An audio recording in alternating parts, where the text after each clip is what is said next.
Hello, I'm Miss Brenna and I work for the Lake County Public Library. I want to share a book with you that I really enjoyed. It's called Wish by Barbara O'Connor. I'll be reading the first chapter with the kind permission of the publisher, Macmillan. This is a great story about a girl, a dog, and unlikely friendships. If you enjoyed Because of Winn-Dixie or How to Steal a Dog, I think you will enjoy this book. Chapter 1. I looked down at the paper on my desk, the Getting to Know You paper. At the top, Mrs. Willoughby had written Charlemagne Reese. I put a big X over Charlemagne and wrote Charlie. My name is Charlie. Charlemagne is a dumb name for a girl, and I have told my mama that about a gazillion times. I looked around me at all the hillbilly kids doing math in their workbooks. My best friend Alvina told me there would be hillbilly kids. You will hate it in Colby, she said. There's just red dirt roads and hillbilly kids there. She flipped her silky hair over her shoulder and added, I bet they eat squirrels. I glanced at the lunch boxes under the desks around me and wondered if there were any squirrel sandwiches in them. I looked back down at the paper in front of me. I was supposed to fill in all this stuff so my new teacher could get to know me. On the line beside Describe Your Family, I wrote bad. What is your favorite subject in school? None. List 3 of your favorite activities: soccer, ballet, and fighting.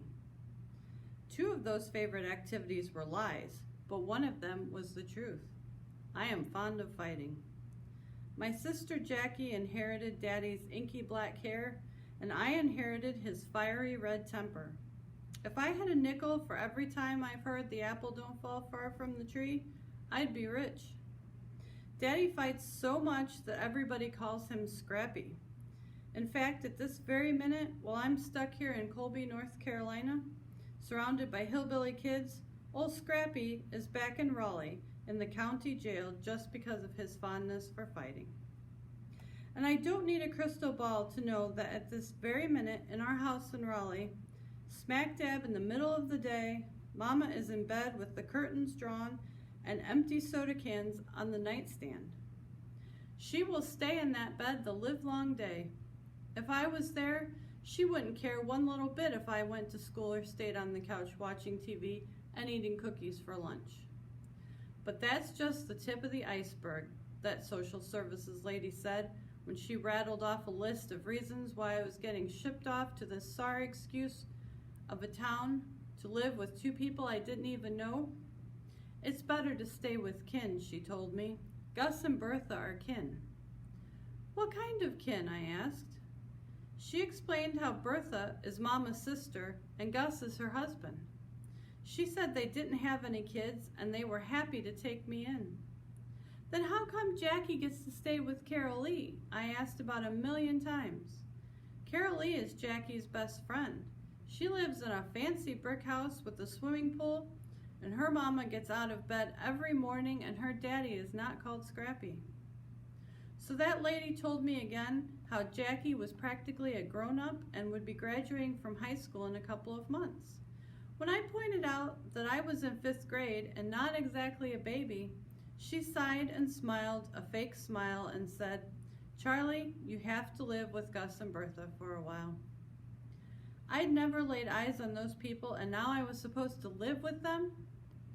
When I asked how long I had to be there, she said until things settled down and Mama got her feet on the ground. Well, how hard is it to put your dang feet on the ground is what I thought about that. You need a stable family environment, she told me, but I knew what she really meant was, you need a family that's not all broken like yours is. Still, I whined and argued and whined and argued, but here I am in Colby, North Carolina, staring down at this Getting to Know You paper. Have you finished, Charlemagne? Mrs. Willoughby was suddenly beside me. My name is Charlie, I said, and a greasy-haired boy in front of the class let out a sputtering laugh. I sent one of my famous glares his way till he hushed up and turned red. I handed Mrs. Willoughby that paper and watched her eyes dart back and forth as she read it. Her neck got splotchy and red and the corners of her mouth twitched. She didn't even look at me before she marched back up to the front of the room and dropped that paper on her desk like it was a hot potato. I slumped down in my seat and wiped my sweaty palms on my shorts. It was only April, but it was hot as blazes. You want me to help you with that? The boy in front of me pointed at the math worksheet on my desk. He had red hair and wore ugly black glasses. No, I said. He shrugged, took a pencil out of his desk, and headed to the pencil sharpener. Up, down, up, down. That's how he walked. Like one leg was shorter than the other. And he dragged one foot along the floor so his sneaker made squeaking noises. I glanced at the clock. Dang it, I had missed 11:11. I have a list of all the ways there are to make a wish, like seeing a white horse or blowing a dandelion. Looking at a clock at exactly 11:11 is on my list. I'd learned that from some old man who owned the bait and tackle shop out by the lake where Scrappy and I used to go fishing. Now that I'd missed 11:11, I was going to have to find another way to get my wish in for the day. I hadn't missed one single day of making my wish since the end of 4th grade, and I sure didn't want to miss one now. Then Mrs. Willoughby nodded toward the red-headed boy sharpening his pencil and said, Howard, why don't you be Charlie's backpack buddy for a while? Mrs. Willoughby explained that when a new kid comes to school, their backpack buddy shows them around and tells them the rules till they get settled. Howard grinned and said, Yes, ma'am. And that was that. I had a backpack buddy whether I wanted one or not. The rest of the afternoon creeped along so slow I could hardly stand it. I stared out the window while kids took turns bragging about their social studies projects. A misty rain had begun to fall and dark gray clouds hovered over the tops of the mountains in the distance. When the bell finally rang, I hightailed it out of there and headed for the bus. I hurried up the aisle and dropped into the last row. I kept my eyes on a piece of dried up chewing gum stuck to the seat in front of me while I sent laser thoughts zipping and zapping around the bus. Do not sit next to me. Do not sit next to me. Do not sit next to me. If I had to be stuck on a bus full of kids I didn't even know, I wanted to at least sit by myself. My laser thoughts seemed to be working, so I took my eyes off the gum and glanced out the window.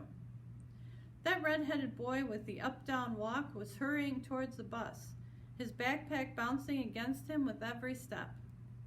When he got on the bus, I quickly looked back at the gum and sent my laser thoughts out again. But that boy didn't waste a minute shuffling up the aisle and plopping himself down right next to me. Then he thrust his hand out at me and said, Hey, I'm Howard Odom. He pushed his ugly black glasses and he said, Your backpack buddy. Now what kind of kid shakes hands like that? No kid I ever knew. He kept his hand there and stared me down until I couldn't help myself. I shook hands with him. Charlie Reese, I said. Where are you from? Raleigh. Why are you here? He sure was nosy. But I figured if I laid out the cold hard truth, that would shut him up and maybe he wouldn't want to be my backpack buddy anymore. My daddy's in jail and my mama won't get out of bed, I said. Well, that boy didn't even blink an eye. What's he in jail for? Fighting. Why? What do you mean? He wiped his fogged up glasses with the bottom of his t-shirt. His face was flushed pink in the damp heat of the bus. Well, why was he fighting? I shrugged. There was no telling why Scrappy was fighting. Besides, there were probably a bunch of other reasons why he was in jail, but nobody ever tells me anything. Gus and Bertha told my mama you were coming. They go to church. They go to my church, and I gave them a cat one time, Howard said.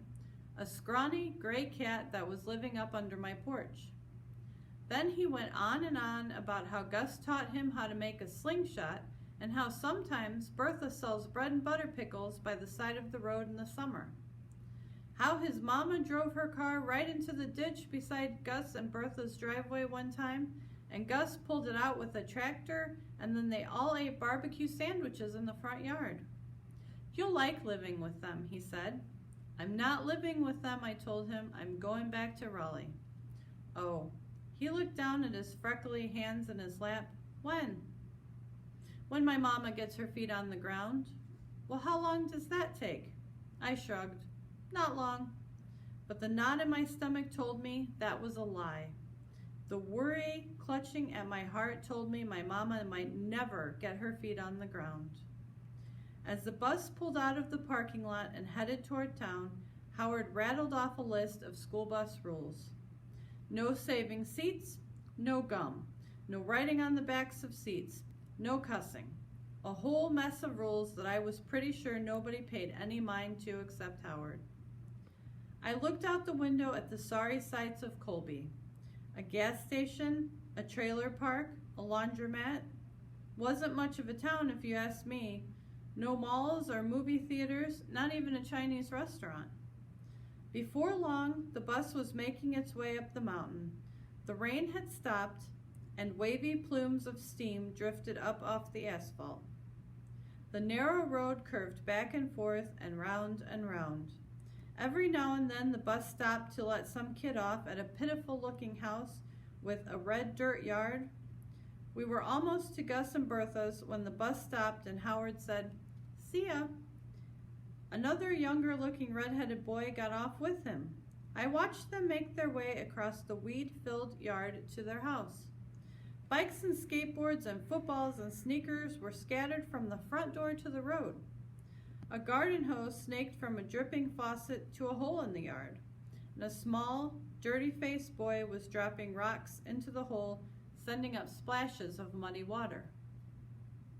Howard waved as the bus pulled away, but I turned my eyes back to that dried-up gum. When we finally got to Gus and Bertha's long gravel driveway, I got off and watched the bus drive away, making the rain-soaked Queen Anne's lace bob at the edge of the road. I was starting up the driveway when I noticed something shiny in the dirt at the edge of the road. A penny! I darted over and picked it up. Then I hurled it as far as I could and made my wish quick before that penny hit the ground and bounced into the woods. There, I'd gotten in my wish for the day. Maybe this time it would finally come true. So I hope you like this story, and if you do, write to us at kids@lcplin.org and let us know what you think. I hope to see you all soon. Bye.